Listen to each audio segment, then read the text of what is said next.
ఓం అజ్ఞానతిమిరాంధస్య జ్ఞానాంజనశలాకయా చక్షురున్మిళితం येन తస్మై శ్రీగురవే నమః. శ్రీచైతన్యమనోభీష్టం స్థాపితం येन భూతలే స్వయం రూపः కదా మహ్యం దదాతి స్వపదాంతికం.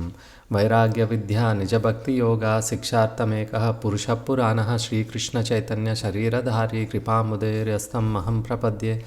నమో ఓం విష్ణుపాదాయ గౌరప్రేష్ఠాయ భూతలే శ్రీమతే భక్తిప్రపన్నతీర్థగోస్వామి నామినే. శ్రీరూపానుగసారస్వత శ్రీధరనగతా సన్నిహితం త్వాం నవద్వీపధామ సేవానిష్టం దివ్యసద్గుణాన్ భూషితం. పతితానాం విమోచనాయ కృష్ణనామామృతప్రదాయకం వందే తం భక్తిప్రపన్నతీర్థం శ్రీగౌరకృష్ణ ప్రేమప్రదం. జై శ్రీకృష్ణ చైతన్య ప్రభు నిత్యానంద శ్రీ అద్వైత గదాధర శ్రీవాసాది గౌరభక్తవృంద. హరే కృష్ణ కృష్ణ కృష్ణ హరే హరే, హరే రామ రామ రామ హరే హరే. ఈరోజు మనం హనుమంతుడు లంకా ప్రయాణం గురించి మాట్లాడుకున్నాం. చాలా అద్భుతమైనది ఈ ఈ ఘట్టం. మనం ఎన్నో పాఠాలు నేర్చుకోవచ్చు. అంటే హనుమంతుడు ఇప్పుడు లంక దాకా వెళ్ళే ప్రయాణంలో ఎన్నో ఆటంకాలని ఎలాగ అధిగమిస్తారో, అంటే భక్తిపూర్వకమైనటువంటి లక్ష్యం హనుమంతుడిది కాబట్టి ఎంతటి గొప్ప ఆటంకం వచ్చినా దాన్ని దాటేయగలుగుతారు. అది ఎలా అన్న విషయాన్ని మనం ఈరోజు చూద్దాం. రామాయణంలోని ఇప్పుడే చెప్పాను కదా, అత్యంత అద్భుతమైన ఘట్టం ఏంటంటే హనుమంతుడు సముద్రాన్ని దాటి లంకకు వెళ్ళడం. అంటే ఇప్పుడు రావణాసుడు కోటలో అపహరించబడినటువంటి సీతమ్మ తల్లి ఉన్నది. ఇప్పుడు ఆయన లంకకి చేరుకోవాలి. ఈ లంకకి చేరుకునే మధ్యలో ఉండేటటువంటి సమస్యలు, అంటే హనుమంతుడికి వచ్చినటువంటి సమస్యల ద్వారా మనం కూడా మన సమస్యల్ని ఎలా ఎదుర్కోవచ్చు, సమస్యలు వచ్చేటప్పుడు మన ఆలోచనలు లేదా మన చర్యలు, అంటే మనం చేసే పని ఆ విధానం ఏ విధంగా ఉండాలని హనుమంతుని తీరు చూసి మనం తెలుసుకోవచ్చు, నేర్చుకోవచ్చు. మనం ఎప్పుడైనా సరే ఎక్కువ ఆలోచిస్తూ ఉంటాం, కానీ ఆ ఆలోచనలు ఆచరణలో రావటానికి బలాన్ని ఇచ్చేటట్టుగా ఉండవు. రకరకాలు ఆలోచిస్తూనే ఉంటాం. మంచి ఆలోచనలు ఉంటాయి, చెడు ఆలోచనలు ఉంటాయి. చెడు ఆలోచనల్ని విడిచిపెట్టి మంచి ఆలోచనల్ని ఏ విధంగా మనం ఆచరణలో పెట్టాలంటే దానికి కూడా ఒక బలం చేకూరాలి కదా. సులువు కాదు. మన మనసుకి తోచినటువంటిది అది బాహ్యంగా ఆచరణలో పెట్టాలంటే ఎంతో కాలం, ఎంతో సమయం, దానికి ఎంతో బలం అవసరం పడుతుంది. అంత సులువేం కాదు. అయితే హనుమంతుడు సముద్రం తీరం నుండి ఒక్కసారిగా గెంతుతారు. అంటే పైకి ఎగిరి ఆ లంకకి రీచ్ అవ్వడానికి ఆయన ఒక్కసారిగా గెంతుతారు. ఆయన ఇక్కడి నుంచి అక్కడికి లంకకి ఎగిరే ముందు ఆయన మనసు పూర్తిగా రాముని పైనే లగ్నం చేసుకుంటారు. ఆయన మనసు అంతా కూడా. మనం కూడా ఏదైనా, అది చిన్న లక్ష్యం అవ్వచ్చు, పెద్ద లక్ష్యం అవ్వచ్చు, ఏదైనా అవ్వచ్చు, ఎప్పుడూ కూడా శ్రీరామచంద్రుని ఎప్పుడూ కూడా మన మనసుని, ఆ శ్రీకృష్ణ పరమాత్ముడిని, శ్రీరాముని ఎప్పుడు కూడా మన మనసులోని స్మరించుకోవాలి.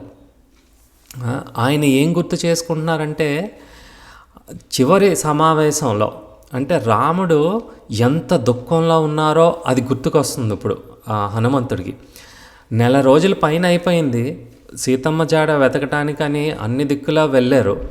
ఇప్పుడు రానే వచ్చింది, ఎక్కడున్నారో తెలిసింది, అక్కడికి ఇప్పుడు వెళ్ళాలి. వెళ్ళే ముందు ఒక్కసారిగా రాముడు ఎంత అత్యంత దుఃఖంలో ఉన్నారో, ఆ దుఃఖంలో ఉన్నప్పుడు కూడా ఎంతో నమ్మకంతో హనుమంతుడికి ఆ ఉంగరాన్ని ఇచ్చి ఎలాగైనా సరే సీతమ్మకి ఇది అందజేయని ఆయన చెప్పినటువంటి మాటలన్నీ కూడా ఆయన గుర్తు చేసుకుంటున్నారు, మననం చేసుకుంటున్నారు. ఇంత వానర సైన్యం ఉన్నది, కోట్లాది మంది వానరులు ఉన్నారు.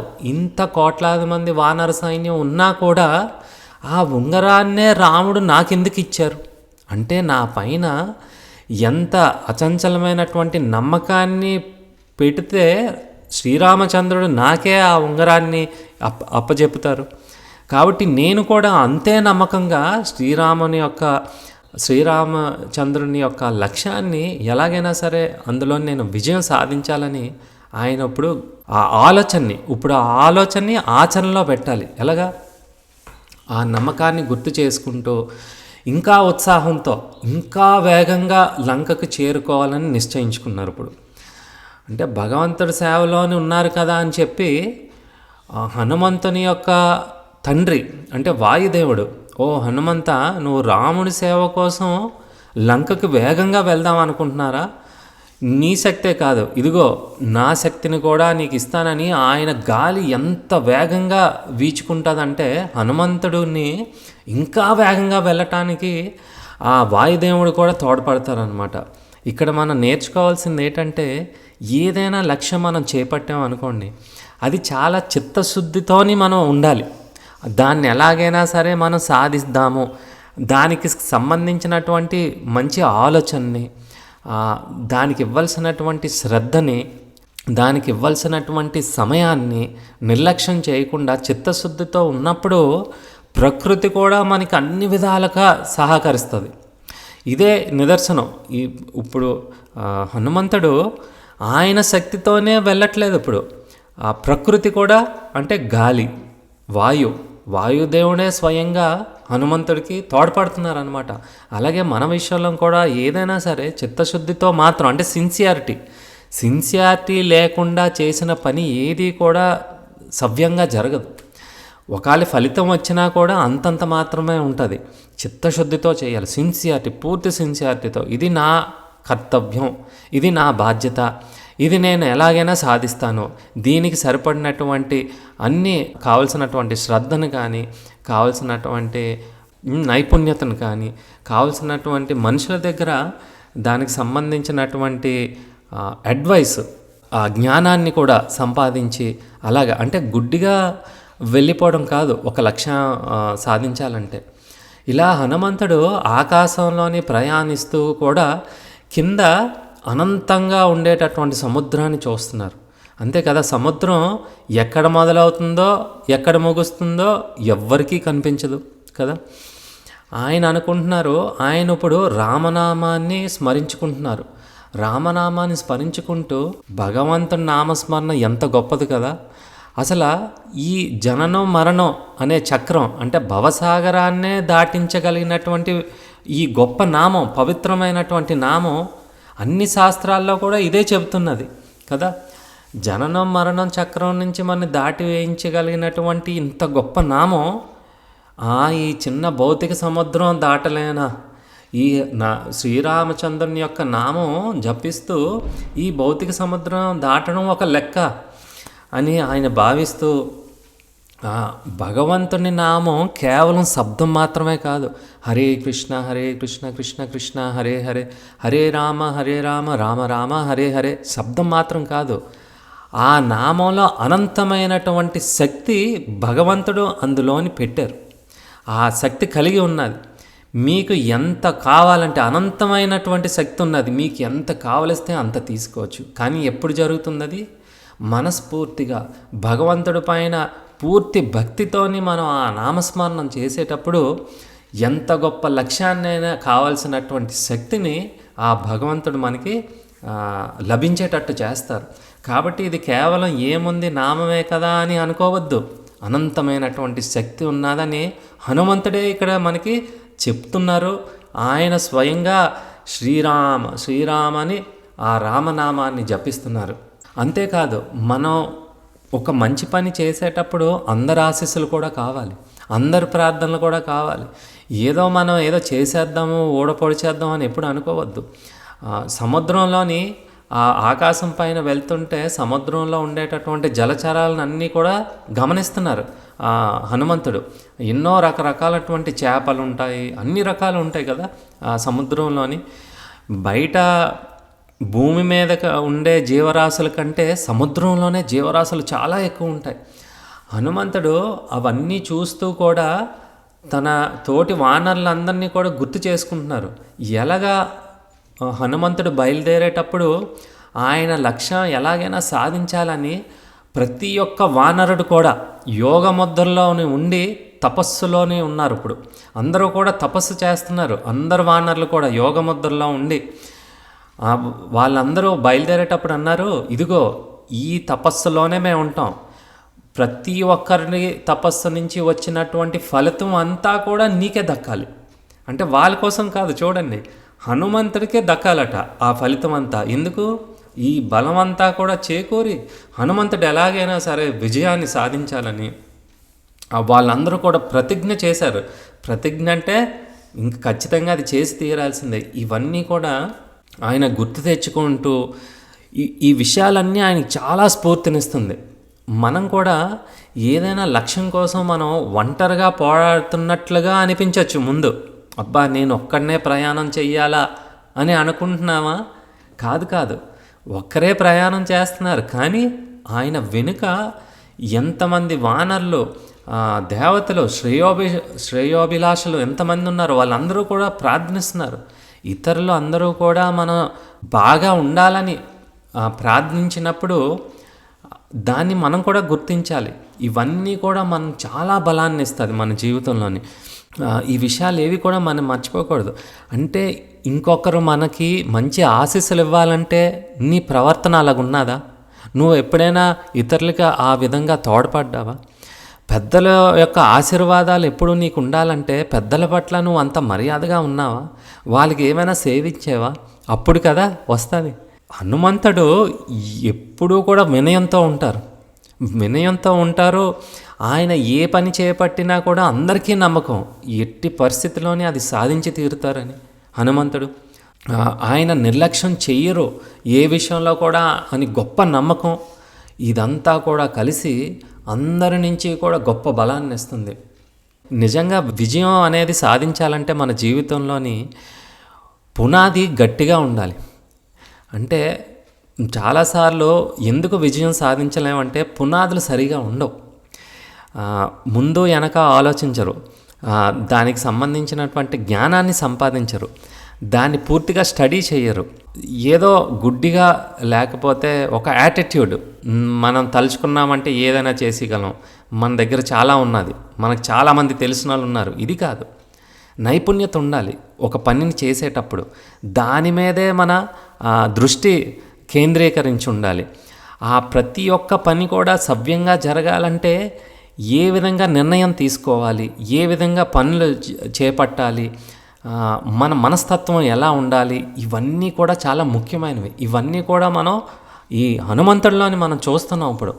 అయితే విజయానికి గట్టి పునాది ఏంటంటే మనం నిశ్చయించుకోవడం, అంటే దృఢ నిశ్చయం. ఏదో నిశ్చయించుకోవడం వల్ల ఏమీ రాదు విజయం. విజయానికి పునాదులు చాలా దిట్టంగా ఉండాలంటే దృఢ నిశ్చయం ఉండాలన్నమాట.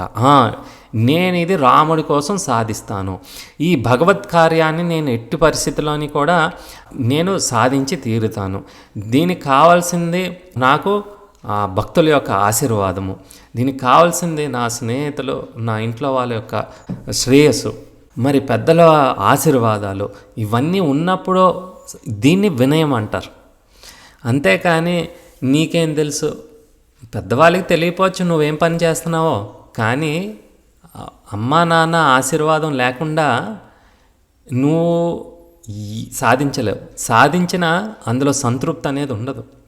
అందుకే తాతలైనా సరే, పెద్దవాళ్ళైనా సరే, వాళ్ళ కాళ్ళను తాకి వాళ్ళ ఆశీర్వాదం తీసుకొని అప్పుడు మనం విజయాన్ని సాధించగలుగుతాం. అంతేగాని నోటు దుడుసు ఉండకూడదు. మీకు ఇవేమీ తెలియదు, నేను చూసుకుంటాను, నేనే సాయశక్తిలా కష్టపడతాను, కాదు. ఇక్కడ చూడండి, నిశ్చయించుకున్నారంటే ఎవరి పని కోసం? రాముడి పని కోసం. మరి తనతోని ఎవరున్నారు అండగా? తోటి వానరులు అందరూ కూడా అండగా ఉన్నారు. ఈ విషయాలు రెండు గుర్తు తెచ్చుకుంటుంటే, అంతేకాదు ఈ రెండు విషయాల్ని నేను రాముని యొక్క లక్ష్యం కోసం బయలుదేరాను, నా వెనకాల అందరూ కోటే నా తోటి వానరులు అందరూ ఉన్నారు, భగవంతుని నామస్మరణ కూడా చేసుకుంటున్నారు ఆ ప్రయాణంలోని. దీనితోని ఆయన పట్టుదల మరీ పెరిగిపోయింది. హనుమంతుడిది పట్టుదల ఉన్నప్పుడే మనం ఏదైనా సాధించగలుగుతాం. లేకపోతే చాలా త్వరగా బలహీనత కలుగుతుంది. నిరాశ చెంది చాలా పనులు మధ్యలోనే ఆపేస్తాం, లేకపోతే మొదలు పెట్టకముందే మానేస్తూ ఉంటాం కూడా. ఈ విధంగా ఆయన ఎప్పుడూ కూడా తన మనసులోని స్ఫూర్తినిచ్చే విషయాలపైనే నిలిపాడు ఆయన మనసుని. అంతేకాని నిరుత్సాహపరిచే విషయాల జోలికి వెళ్ళలేదు. ఇది మీరు చాలా గుర్తుపెట్టుకోవాలి. ఏదైనా ఒక సేవ చేసేటప్పుడు కానీ, ఒక లక్ష్యాన్ని సాధించాలనుకున్నప్పుడు మనకి స్ఫూర్తినిచ్చే మనుషులతోనే ఉండాలి. మనకి స్ఫూర్తినిచ్చే విషయాలపైనే మన మనసు నిలపాలి, అంతేకాని నిరుత్సాహపరిచేది కాదు. చూడండి, హనుమంతుడు ఎంత చక్కగా శ్రీరామచంద్రుడి గురించి గుర్తు చేసుకున్నారు, శ్రీరామనామాన్ని స్మరిస్తున్నారు. తనతో పాటు ఉండేటటువంటి అందరూ కూడా ఆయన కోసమని ఎలాగ తపస్సు చేస్తున్నారు, ఆయన ఎలాగైనా సరే విజయవంతులు అవ్వాలనేసి ఈ విషయాలన్నీ కూడా ఆయనకి ఇంకా ఇంకా ఉత్సాహాన్ని ఇస్తున్నదే. అంతేకాని అంతమంది ఉన్నారు కదా, నన్ను ఎందుకు పంపించారు, ఇప్పుడు నేను అక్కడికి వెళ్ళాలా, అక్కడ ఏ రాక్షసులు ఉంటారో, అసలు సీతమ్మ తల్లి ఎక్కడ ఉంటుందో అడ్రస్ ఎవరిని అడగాలి, ఎవరైనా అడిగితే చెప్తారా, ఇవన్నీ ఆలోచించారు అనుకోండి, బయలుదేరక ముందే నిరాశ చెందుతాం, అసలు ఆ పనిని కూడా మనం చేపట్టాం. అందుకోసమే మనం ఎప్పుడూ కూడా నిరుత్సాహపరిచేటటువంటి విషయాలపైన మనల్ని ఎవరైతే నిరుత్సాహపరుస్తారో వాళ్ళకి కొంచెం దూరంగా ఉండాలి. ఎందుకంటే అభిప్రాయాలు భిన్నంగా ఉంటాయి, వేరువేరుగా ఉంటాయి. మన లైక్ మైండెడ్ పీపుల్తోనే మనం ఉన్నప్పుడు మనం అనుకునేటటువంటి పనులు జరుగుతాయి. మన చేసేటటువంటి పనులకి సహాయపడేటట్టుగా వాళ్ళు మనకి ఆ జ్ఞానాన్ని, అడ్వైస్ని, వాళ్ళ ఎక్స్పీరియన్స్ని అంతటినీ కూడా మనతో పంచుకోవడం వల్ల మనకి ఇంకా ఉత్సాహం కలుగుతుంది. అంతేగాని నువ్వేం చేస్తావు, ఈ సమయంలో నువ్వు ఇది చేయకూడదు, ఇది చాలా వింతగా ఉన్నది నువ్వు చేసే పని, నువ్వు కొత్తగా మొదలు పెడుతున్నావు, నువ్వు సాధించలేవు, ఇవన్నీ కూడా అంటే ముందు చెయ్యకముందు ఇవన్నీ విషయాలు ఎందుకు, చేసి చూపించాలి. అందుకే ఎంత కష్టమైన పని చేపట్టినప్పుడు కూడా మన ఆలోచనలు కానీ తిన్నగా ఉన్నాయంటే మన ఆలోచనలే మనకు అండగా ఉంటాయి. ఇప్పుడు మన హనుమంతుడు లంకను కాల్చిన సమయంలో లంకనంతరినీ కూడా తగలబెట్టేస్తారు కదా, తగలబెట్టిన తర్వాత కూడా అబ్బా నేను ఒక్కడనే లంకన్ అంతటిని కూడా ఎలా తగలబెట్టేసానో చూడు, ఎవడు కూడా నన్ను ఎదిరించలేడు, ఎంత గొప్ప పని చేశాను అన్నట్టుగా ఆయన మనసుకు అసలు అనిపించలేదు. అప్పుడు కూడా ఆయన చాలా వినయంగా ఉన్నారు. అబ్బా ఇదంతా కూడా రాముడి సేవ అన్నట్టుగా భావిస్తున్నారు. చూడండి, సేవకుడు అంటే ఎప్పుడు వినయంగానే ఉంటారు. నిజమైన శక్తి ఒక వ్యక్తిలోని ఎలాగా పెంపొందిస్తుందంటే అది వినయంగా ఉండేటప్పుడు మాత్రమే వాళ్ళకి శక్తి దొరుకుతుంది. గుర్తుపెట్టుకోండి, ముఖ్యంగా ఆధ్యాత్మిక శక్తి వినయంగా ఉన్న వాళ్ళలోని చాలా త్వరగా అది ఇముడిపోతుంది అన్నమాట. భగవంతుడు ఇచ్చిన శక్తి పూర్తిగా దాన్ని వాళ్ళ మనసు, వాళ్ళ బుద్ధి, వాళ్ళ శరీరము అబ్జర్వ్ చేసుకోగలుగుతుంది, స్వీకరించగలుగుతుంది. కానీ అది కేవలం వినయంతో ఉన్నప్పుడు మాత్రమే. అందుకే హనుమంతుడు ఎప్పుడూ కూడా ఆయన కొత్తగా వినయంగా ఉండడానికి ఆయన ఏమీ నేర్చుకోవట్లేదు. ఆయన మనస్తత్వమే అది. మన మనస్తత్వం కూడా అలాగైపోతే అనంతమైనటువంటి శక్తిని మనం కూడా పొందగలుగుతాం వినయంతో అని. అంతేకాని యాటిట్యూడ్ చూపించి కాదు, నువ్వేంటి ఎంత, నేనైతే ఎంత, నేనెంత గొప్పోడిని, నేను ముందు నుంచి నేను ఇలాగే ఉంటాను, రఫ్గా ఉంటాను, ఇవన్నీ కూడా బలాన్ని కోల్పోయేటటువంటి పనులు. ఇవన్నీ బలాన్ని వాళ్ళ బలం అంతా కూడా క్షీణించిపోతూ ఉంటుంది, మనోబలం క్షీణించిపోతూ ఉంటుంది, శారీరకంగా కూడా అందులో ఉండేటటువంటి ఆ శక్తి అంతా కూడా వృధా అయిపోతూ ఉంటుంది ఈ రకమైన. కానీ వినయంగా ఉన్నారంటే ఆ శక్తి అంతా కూడా రిజర్వ్ అయ్యి ఉంటుంది అన్నమాట. ఆ శరీరంలో కానీ, మనసులో కానీ, ఆ చైతన్యం కానీ అంతా కూడా ఉంటుంది. కాబట్టి ఇది ఒక గొప్ప విషయం. ఎప్పుడూ మన జీవితంలోని వినయంగా ఉండాలి. ఎవరికి మనం యాటిట్యూడ్ అనేది చూపించకూడదు. మనం ఏదో పెద్ద గొప్పవాళ్ళు అన్నట్టు. మనం ఏమాత్రం చెప్పండి, హనుమంతుడి దగ్గర మనం ఏమాత్రం, సుగ్రీవుడి దగ్గర మనం ఏమాత్రం, మరి అంతటి గొప్ప భక్తులు అంత వినయంగా ఉన్నప్పుడు మనకేం పోయాకాలం? మనం ఎందుకు వినయంగా ఉండకూడదు అన్ని విషయాల్లోని కదా? హనుమంతుడు సముద్రంపై వేగంగా ప్రయాణిస్తున్నారు. అయితే ఇక్కడ ఈ ప్రయాణించేటప్పుడు అకస్మాత్తుగా ఆయన ముందు ఒక పర్వతం నిల్చుంటుంది. ఇప్పుడు ఉన్నటువంటి విషయంలో మనం ఏం నేర్చుకోవచ్చు అంటే, మనం ఒక గొప్ప లక్ష్యాన్ని సాధించాలనుకున్నప్పుడు కొన్ని మంచి పనులు ఎదురవుతూ ఉంటాయి, కొన్ని మంచి విషయాలు ఎదురవుతూ ఉంటాయి, కొన్ని మంచి సంఘటనలు ఎదురవుతూ ఉంటాయి. మరే మంచివే కదా, వాటిని ఎందుకు వదిలిపెట్టేయడం అని ఆగకూడదు. ఎందుకు మంచిదే కదా అని ఆగితే ఒక గొప్ప లక్ష్యాన్ని మనం కోల్పోయే అవకాశం ఉంటుంది. కాబట్టి మన రోజు నిత్యం కూడా ప్రతిరోజు కూడా మనం ఆలోచించాలి, ఏ పనిని ముందు మనం చేపట్టాలి, ఏది ముఖ్యమైనటువంటి పని, ఏది తర్వాత చెయ్యొచ్చు. అన్నీ మంచి పనులాగే కనిపిస్తుంది. చిన్న చిన్న పనులు, చిల్లర పనులు కూడా మనం చేసేస్తూ ఉంటాం. చెయ్యకూడదు. ఎందుకంటే వాటికి కూడా మన శక్తిని ఉపయోగించాలి కదా. అంటే శక్తి అనేది అనంతంగా మనలో లేదు, క్షీణించిపోతూ ఉంటుంది. రాత్రి అయిన టైంకి ఇంకా శరీరంలో శక్తి ఏమి ఉండదు, అందుకే నిద్రపోతాం మనం. ఆ రోజులో ఉండేటటువంటి శక్తిని అనవసరమైనటువంటి మంచివైనా సరే దానికి ఉపయోగించకూడదు. ముఖ్యమైనటువంటి లక్ష్యం మన ముందు ఏదైతే ఉన్నదో పూర్తి స్థాయిలోని మన దృష్టిని, శక్తిని, ఆలోచనని, పనితీరుని అంతా దానిపైన పెట్టాలి. ఆ విషయాలన్నీ కూడా ఈ హనుమంతుడు మనకి నేర్పిస్తున్నారు. అయితే అకస్మాత్తుగా ఆయన ముందు ఒక పర్వతం వెలిసింది. ఆ రాజు పేరు మైనాకుడు. ఒక వృద్ధుని రూపంలోనే ప్రత్యక్షం అవుతారు హనుమంతుడికి ప్రత్యక్షమై ఇలా అంటారు, ఓ హనుమంత, నేను మైనాకుడిని, ఓ వానర శ్రేష్ఠుడా అని అంటున్నారు అనమాట. అంటే వానర్లో అందరికన్నా శ్రేష్టమైనటువంటి వాడు, ఉన్నతమైనటువంటి వాడు ఎవరు? హనుమంతుని మించినటువంటి వానరు ఎక్కడా మీకు కనిపించరు. నీవు రామకార్యంలో ఉన్నావు కదా, నాకు తెలుసు. నేను రాముని యొక్క తండ్రి అయిన దశరథుని స్నేహితుడిని, మేము చాలా గొప్ప స్నేహితులమే. నీ గురించి కూడా నేను విన్నాను.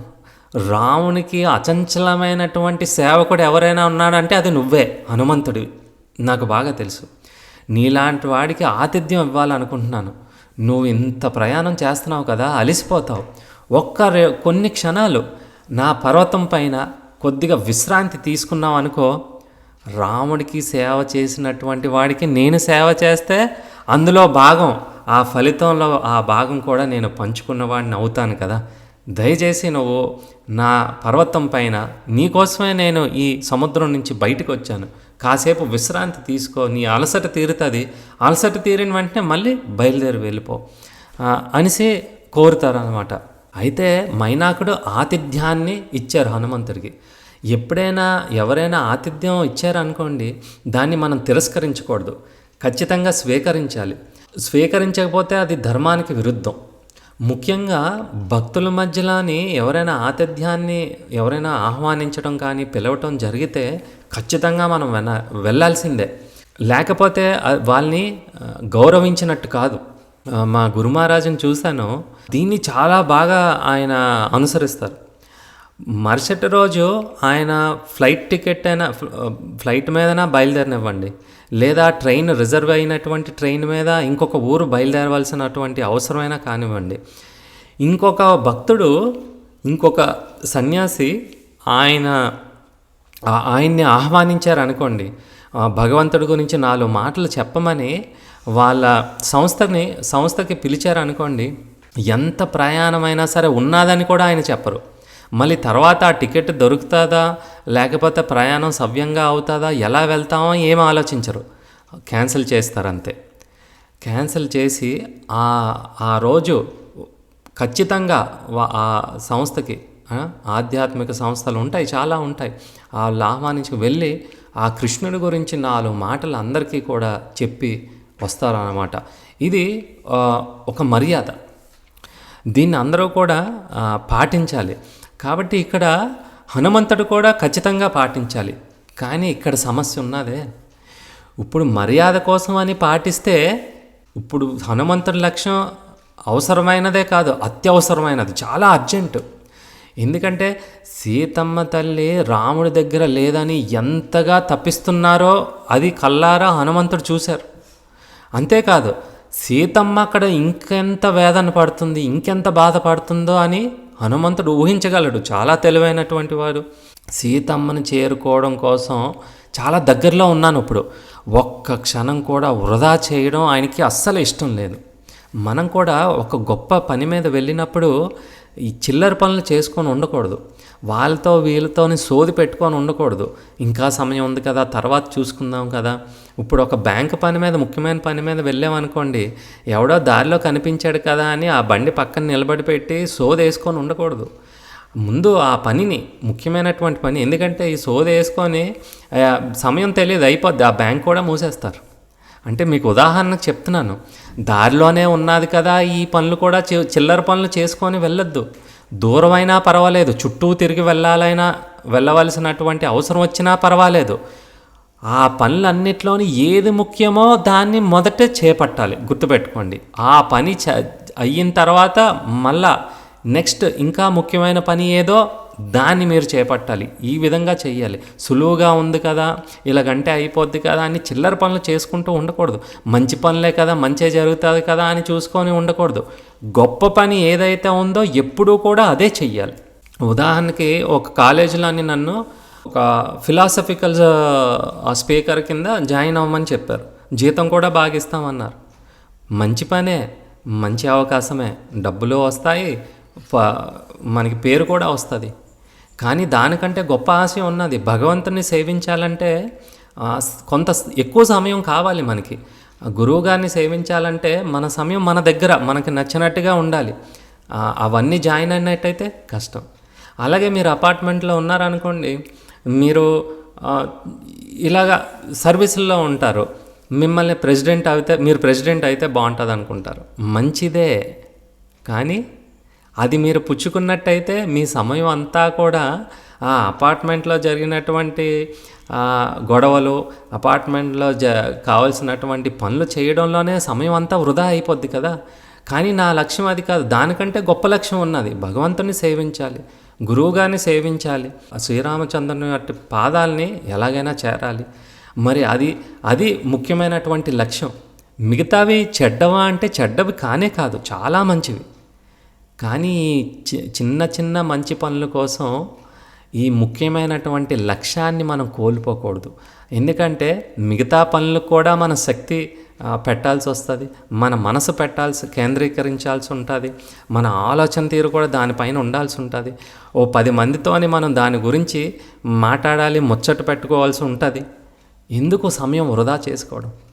అందుకోసమే అలాగని చెప్పి మాకు కుదరదని దాన్ని తిరస్కరించకూడదు, చాలా మర్యాదగా ఉండాలి. ఎలాగా మర్యాదగా ఉండాలంటే ఇదిగో హనుమంతుడు మనకి నేర్పిస్తున్నారు. శ్రీరామచంద్రుడు, సీతమ్మ తల్లి ఆయన మనసులో ఉన్నారు. వీళ్ళు వేరువేరుగా ఉండడం వల్ల ఎంత బాధలో ఉన్నారని.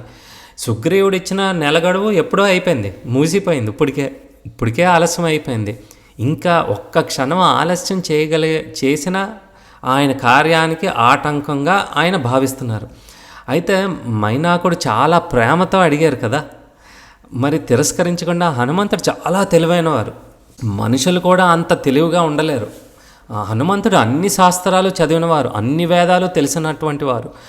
ఆయన ఏ నిర్ణయం తీసుకున్నా కూడా పూర్తి ఆలోచించి తీసుకుంటారు. ఆయన ఏ ఆలోచన తీసుకున్నా అది సరి అయినదే అవుతుంది. అంత గొప్పవారు హనుమంతుడు. మరి మైనాకుడు కూడా గొప్ప భక్తుడు, పరమభక్తుడు. ఆయన ఆతిథ్యాన్ని అంగీకరించాలి కదా. అందుకే హనుమంతుడు ఆకాశ మార్గం నుంచి వెళ్తూ కిందకి ఒక్కసారి కొంచెం వరకు దిగి ఆ పర్వతాన్ని ఆయన చేతులతో ఇలా తాకుతారు. ఇలా తాకి మళ్ళీ ఎగిరి వెళ్ళిపోతూ మైనాకుడు, నేను చాలా అత్యవసరమైనటువంటి పనిలో ఉన్నాను, ఆ సీతమ్మ వార్త కోసం రాముడు అల్లాడిపోతున్నారు, నిన్ను తాకడం ద్వారా నీ ఆతిథ్యాన్ని నేను స్వీకరించినట్లుగా దయచేసి భావించు.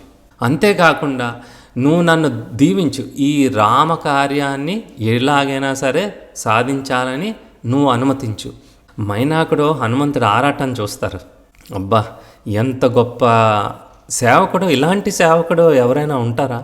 ఎప్పుడెప్పుడు సేవ చేయాలనేటువంటి ఆరాటమే, ఎప్పుడెప్పుడు ఆ సేవని పూర్తి చేయాలనే ఆరాటంతో ఉన్నారు అని చెప్పి మైనాకుడు చాలా సంతోషంగా, హనుమ నీకు అనుమతినిచ్చాను, నీకు నా ఆశీర్వాదాలు కూడా ఉన్నావు, ఖచ్చితంగా ఈ లక్ష్యాన్ని నువ్వు ఎట్టి పరిస్థితుల్లో కూడా సాధిస్తావు అని.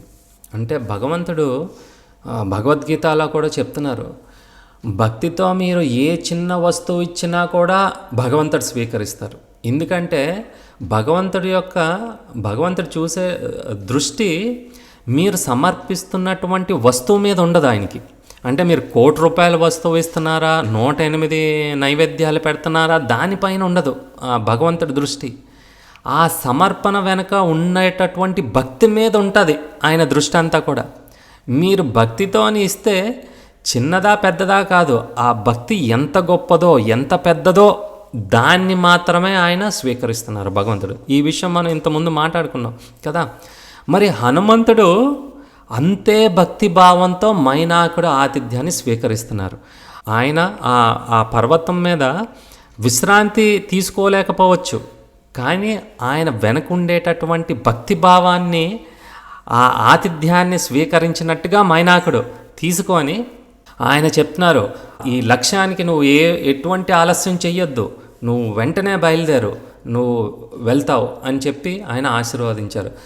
ఈ విధంగా హనుమంతుడు మర్యాద కాపాడారు, ఒక భక్తుడికి ఇవ్వాల్సినటువంటి మర్యాదను ఇచ్చారు. అలాగే ఆయన కర్తవ్యం నుంచి దూరం అవ్వకుండా స్థిరంగా ఉన్నారు. మనం కూడా ఏదైనా ముఖ్యమైన సేవలో ఉన్నప్పుడు మనకి కొన్ని సౌకర్యాలు ఎదురవ్వచ్చు, కానీ ఆ సౌకర్యాలు వచ్చేటప్పుడు మనమేమనుకుంటాం, అబ్బా ఇంత కష్టపడ్డాం కదా, దానికి ప్రతిఫలంగా మనకి ఈ సౌకర్యం లభించింది, భగవంతుడే ఈ సౌకర్యాన్ని మనకి ఇచ్చారు, కాబట్టి మనం ఈ సౌకర్యాన్ని వాడుకోవాలని చెప్పి ఆ సౌకర్యంలో మునిగిపోయి ప్రమాదాన్ని మనం తెచ్చుకుంటాం. ఉదాహరణకి ఒక్కొక్కసారి గీతా జయంతి అనేటటువంటి మాసంలోని అందరం కూడా, అంటే డిసెంబర్లోని ఇంచుమించుగా డిసెంబర్లో వస్తుంది, అందరం కూడా చాలా ఉత్సాహంగా ఈ పుస్తకాలు, అంటే కృష్ణుడికి సంబంధించినటువంటి గ్రంథాలని, పుస్తకాలని అందరూ ఇంటింటికి, ఆఫీసులకి, రైల్వే స్టేషన్లోని, బస్ స్టాపుల్లోని, ఎక్కడ పడితే అక్కడ అందరికీ కూడా వాటిని అమ్ముతూ ఉంటాం, అంటే డిస్ట్రిబ్యూట్ చేస్తూ ఉంటాం. ఎండ ఉంటుంది, చాలా ట్రాఫిక్ ఉంటుంది, కొంతమంది అదో రకంగా చూస్తూ ఉంటారు, మరి కొంతమంది ఇంట్లోకి వెళ్ళేటప్పుడు కుక్కలను కూడా పంపిస్తూ ఉంటారు లోపలికి రానివ్వకుండా. రకరకాల వాళ్ళని చూసాం మేమందరం కూడా. మరి కొంతమంది మీరు కృష్ణ భక్తులా, దయచేసి మా ఇంట్లోకి రండి, మీరు బాగా ఎండగా ఉన్నది కదా, కాసేపు మంచినీళ్ళు తీసుకొని వెళ్ళండి అన్నారు అనుకోండి, మంచిదే. కానీ మన లక్ష్యం ఏంటి, ఈ భగవంతుడికి సంబంధించిన గ్రంథాలు ఎక్కువ మందికి అందజేయాలి, వాళ్ళ జీవితాలు కూడా బాగుపడాలి, వాళ్ళు కూడా భక్తి మార్గంలోకి రావాలి, అది మన గొప్ప లక్ష్యం కదా. అయితే అవును నిజమే కదా, ఎండగా ఉన్నది, లోపలికి వెళ్ళొచ్చు, మంచినీళ్ళు స్వీకరించి అబ్బా నా దాహం తీరింది అని మర్యాదగా వాళ్ళకి ఒక నమస్కారం పెట్టి మళ్ళీ ఆ పుస్తకాలన్నింటినీ కూడా డిస్ట్రిబ్యూట్ చేయడానికి వెళ్ళిపోవాలి. అంతేగాని కాసేపు ఈ ఫ్యాన్ గాలి కింద కూర్చోండి, ఈ లోపలికి రండి, ఇక్కడ ఏసీ వేస్తే కొంచెం మీ అలసట తీరుతుంది, అంతే. ఆ సౌకర్యంలోని మనం మునిగిపోయే ప్రమాదం ఉన్నది, ఎప్పుడు కూడా ఉన్నది. అంటే ఉదాహరణ చెప్తున్నాను మీకు. ఆ తర్వాత వాళ్ళు ఇంకేవో చాలా విషయాలు మాట్లాడుతూ ఉంటారు, ఆ తర్వాత కృష్ణుడి గురించి కూడా మాట్లాడుతూ ఉంటారు, మీరు కృష్ణుడి గురించి మాట్లాడుతూ ఉంటారు, సాయంకాలం అయిపోద్ది, కానీ మీ లక్ష్యం మీరు నెరవేర్చలేదు. ప్రచారం చేస్తున్నామనేటటువంటి సాకుతోని ఆ పుస్తకాలు మరో 10 మందికి ఇవ్వగలిగినటువంటి అవకాశాన్ని కోల్పోయాం కదా మనం, అది చాలా తప్పది. అందుకనే అసలు లక్ష్యం ఏంటి, మంచి పనులు ఏంటి, ఆతిథ్యం ఏంటి, ఇవన్నీ కూడా సరిగా మనం అర్థం చేసుకోవాలి. హనుమంతుడు ఎన్ని పాఠాలు నేర్పిస్తున్నారు చూడండి. తిరస్కరించాల్సినటువంటి సంఘటన వచ్చినప్పుడు కూడా ఆయన వినయంగా ఉన్నారు. మాకు ఇప్పుడు కుదరదండి, మేము చాలా పని చేయాలండి కాదు, కాసేపు ఆ మంచినీళ్ళని స్వీకరించి ఎదుటివారి సేవాభావాన్ని కూడా అభినందించాలి.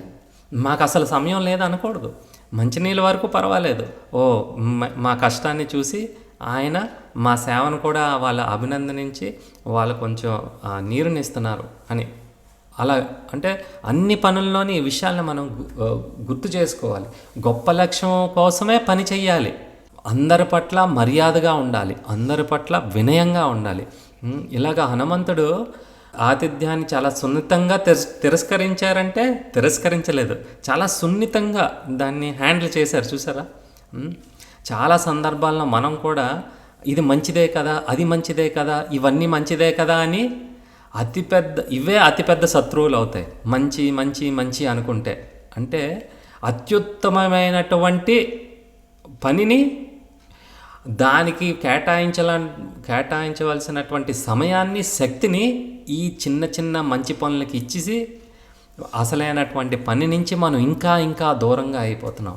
అందుకనే మన బాహ్య ప్రపంచంలో మనం చాలా బిజీగా ఉంటాం. కానీ గుర్తుపెట్టుకోండి, అత్యుత్తమైనటువంటి పని ఏమైనా ఉందంటే అది భగవంతుడి కార్యం మాత్రమే, భగవంతుడి సేవ మాత్రమే. అంటే అన్ని పనులు మానుకోవద్దని చెప్పట్లేదు. నిజంగా మీరు సమయం కేటాయించాలనుకుంటే భగవంతుడికి ఖచ్చితంగా కేటాయించగలుగుతారు. కాబట్టి మంచికి అత్యుత్తమమైనటువంటి పనికి మధ్యలోని ఒక పోటీ జరుగుతూ ఉంటుంది మన జీవితంలోని. అందుకే ప్రయారిటీ అనేది ఇవ్వాలి. ప్రతిరోజు పొద్దున్న లేచిన దగ్గర నుంచి రాత్రి పడుకున్న వరకు ఈ రోజులో ఉండేటటువంటి పనుల్లోని ముఖ్యమైన పని, అత్యుత్తమైనటువంటి పని ఏంటి అది ముందు చేపట్టాలి మీరు. చిల్లర పనులే కదా, ఇది సులువుగా అయిపోద్ది కదా, దారిలో పనే కదా, అవన్నీ పక్కన పెట్టండి. ఇవంతా కూడా ఒక భ్రమ. చిన్న చిన్న పనులు ఎన్ని సాధిస్తే ఏంటి, ఏ ప్రయోజనం ఉండదు. పెద్ద లక్ష్యాన్ని సాధించాలి ఎప్పుడు కూడా మనం.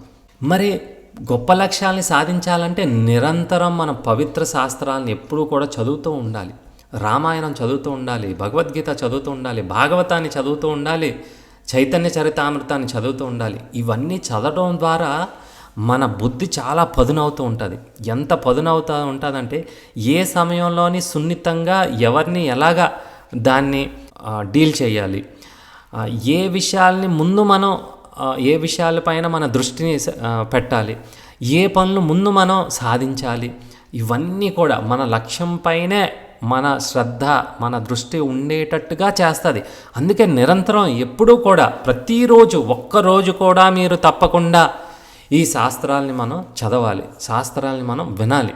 అప్పుడు మనకి దృఢమైన నిశ్చయం ఉంటుంది, ప్రాధాన్యత ఉంటుంది. కానీ తక్కువ ప్రాధాన్యత గల విషయాలన్నింటినీ కూడా వదిలిపెట్టేస్తుంటాం.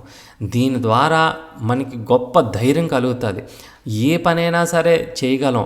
భగవంతుడు మన వెనకాల ఉన్నారు, గురువు మన వెనకాల ఉన్నారు, మన స్నేహితులు ఉన్నారు, భక్తులు ఉన్నారు అని మనకి తెలిసి ప్రతి విషయాన్ని కూడా మనం చాలా ఉత్సాహంగా అన్నిని చేయగలుగుతాం మనం.